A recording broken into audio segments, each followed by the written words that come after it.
Hello everyone, welcome to my YouTube channel. आज की इस वीडियो में हम जानेंगे स्कूल्स ऑफ फिलॉसफी का एक और टॉपिक, नेचुरलिज्म। हिंदी में इसे प्रकृतिवाद भी कहते हैं। It emphasis on the nature in every field of education. ये एजुकेशन के हर फील्ड में प्रकृति पर ही जोर देता है। इसके लिए नेचर ही सब कुछ है। It is the philosophy which considers nature as everything and the existence of an spirit it does not believe on God. इसके लिए नेचर ही सब कुछ है और ईश्वर और आत्मा पर विश्वास नहीं रखता है। It gave importance to the matter and physical world. ये ऑब्जेक्ट और जो फिजिकल वर्ल्ड है जो हमें दिखाई देता है उस पर बिलीव करता है। Naturalism means believe in nature, कि नेचर पर विश्वास करो। It advocate return to nature, प्रकृति की ओर लौटो।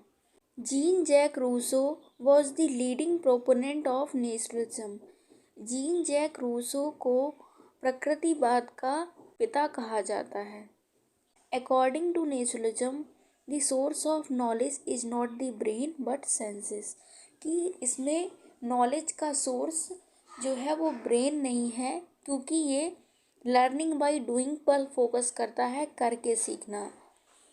तो इसमें जो सोर्स ऑफ नॉलेज है वो क्या है? सेंसेस। कौन कौन से सेंसेस होते हैं? आँख, नाक, कान, जीभ, त्वचा। इन सभी को सेंस करके बच्चा जो है वो टच और फील करता है और उसी से वो सीखता है। According to Brace, naturalism is a system where silent feature is the exclusion of whatever is spiritual. Means ये हमारे आइडियल्स को नहीं मानता है, गॉड पर भी बिलीव नहीं करता है। कैरेक्टरिस्टिक, बैक टू नेचर, प्रकृति की ओर लौटो। जो कि प्रेजेंट वर्ड है, जहाँ पर कि हम प्रकृति से बहुत दूर आ गए हैं, तो ये बोलता है कि बच्चे को प्रकृति में छोड़ दीजिए, वो खुद से सब सीख जाएगा। और अगर वो उसके अगेंस्ट जाता है तो नेचर ही उसको पनिश करेगा। फ्रीडम ऑफ चाइल्ड, इसमें बच्चे को फ्रीडम दी जाती है। चाइल्ड सेंटर्ड एजुकेशन है, क्योंकि इसमें चाइल्ड ही जो है अकेला इन्वॉल्व होता है। अपोजिशन टू बुकिश नॉलेज, ये बुकिश नॉलेज को अपोज करता है कि नॉलेज जो है वो सेंसेस से आएगी, बुक से नहीं आएगी। एम्फेसिस ऑन ट्रेनिंग सेंसेस, जो सेंसेस होते हैं उनको ट्रेन करने पर भी फोकस करता है।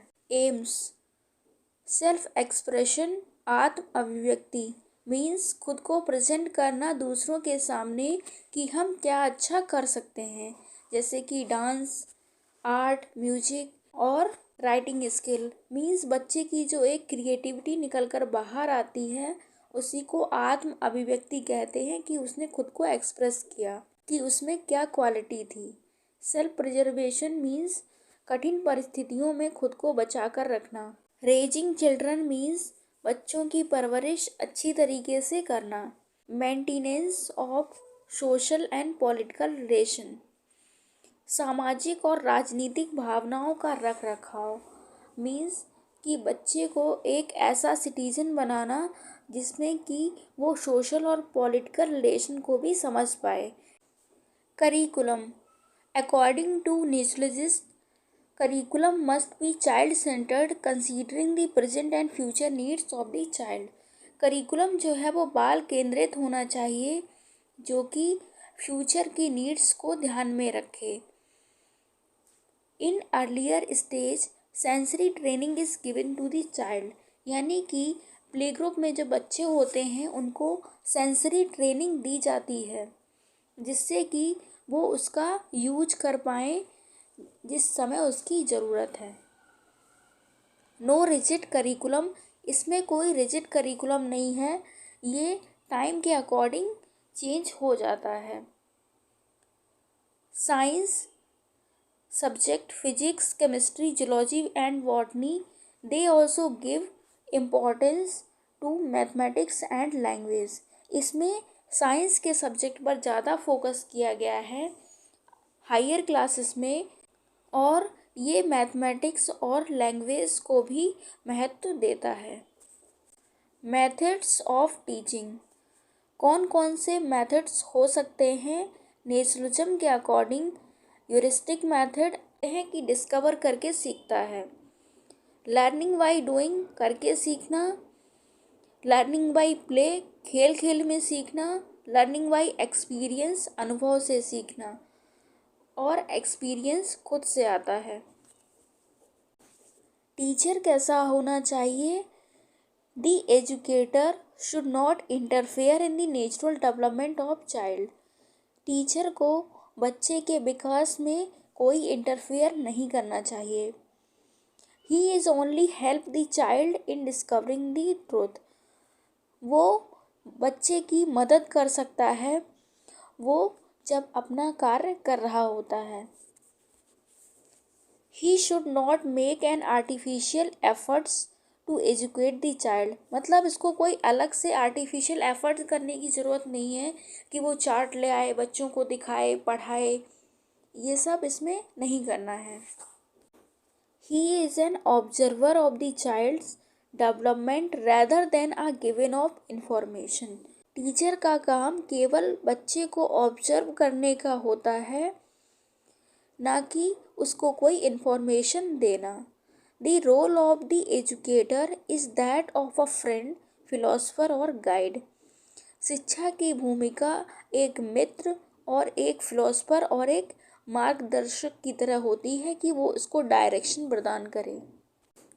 डिसिप्लिन, अनुशासन।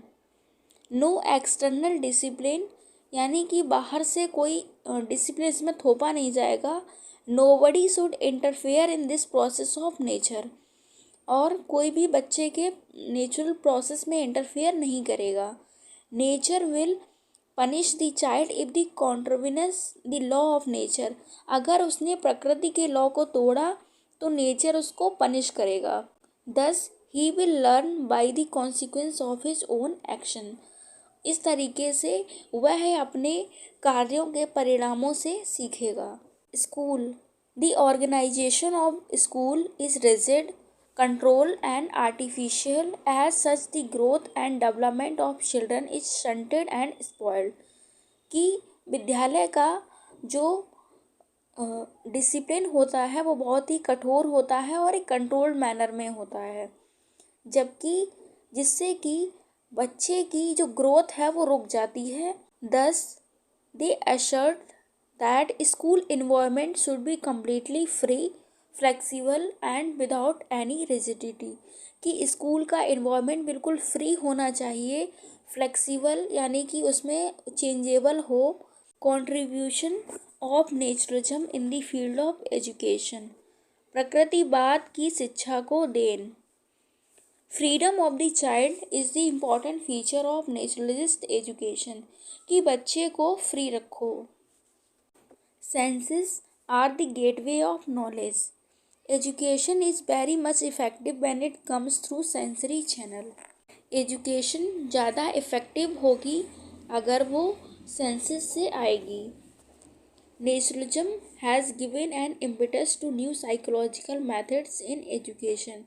नेचुरलिज्म ने शिक्षा में नए मनोवैज्ञानिक तरीकों को बढ़ावा दिया है। Self expression, follow nature, auto education, play way, sense training, self discipline and learning by doing are the some of the main characteristic of modern education. Self expression, खुद में ये ढूंढना कि हम क्या अच्छा कर सकते हैं, फॉलो नेचर, नेचर को फॉलो करना, और ऑटो एजुकेशन, स्व शिक्षा, खेल खेल में सीखना, और सेंसेस की ट्रेनिंग, सेल्फ डिसिप्लिन, खुद में डिसिप्लिन होना चाहिए।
Hello everyone, welcome to my YouTube channel.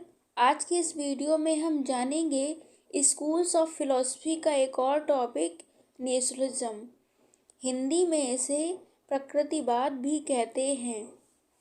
It emphasis on the nature in every field of education. ये एजुकेशन के हर फील्ड में प्रकृति पर ही जोर देता है। इसके लिए नेचर ही सब कुछ है। It is the philosophy which considers nature as everything and the existence of an spirit. It does not believe on God.